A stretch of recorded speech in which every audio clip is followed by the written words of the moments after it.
በደቡብ አፍሪካ የተቀሰቀሰውን የውጭ ዜጎች ጥላቻ እና ተያያዥ ጥቃቶችን ተከትሎ በሺዎች የሚቆጠሩ የአፍሪካ ሀገር ስደተኞች ሕይወታቸውን ለማዳን አገሪቱን ለቀው እየወጡ ይገኛሉ። የጸረ ስደተኞች አቋም ያላቸው ቡድኖች ሰኔ 30 ቀን 2026 ሀገር አቀፍ ተቃውሞ ለማድረግ ማቀዳቸው ውጥረቱን ይበልጥ አባብሶታል። በዚህም ምክንያት በርካታ ስደተኞች ከሀገሪቱ ለመውጣት በመሯሯጥ ላይ ይገኛሉ።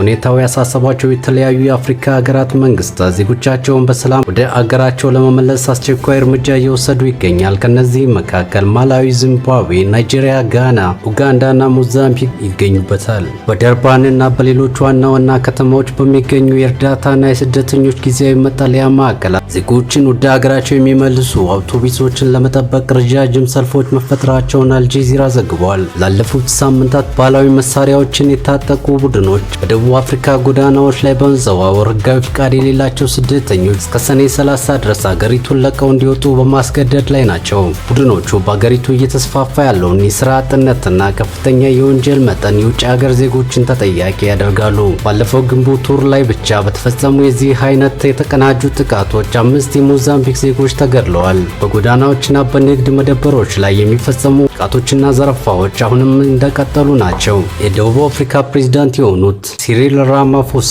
ከዚህ ቀደም በጉዳዩ ላይ በሰጡት መግለጫ መንግስታቸው ሀገሪቱን ለማረጋጋት አስፈላጊውን እርምጃ እንደሚወስድ አስታውቀዋል። በማንኛውም አካል ሀገሪቱን ለማተራመስ የሚደረግ ሙከራን በፍጹም አንታገስም። ሰልፍ በማድረግም ይሁን በሌላ መንገድ ሁከት ለመፍጠር የሚጥሩ አካላትን የጸጥታ ኃይሎች ለመከላከል ዝግጁ ናቸው።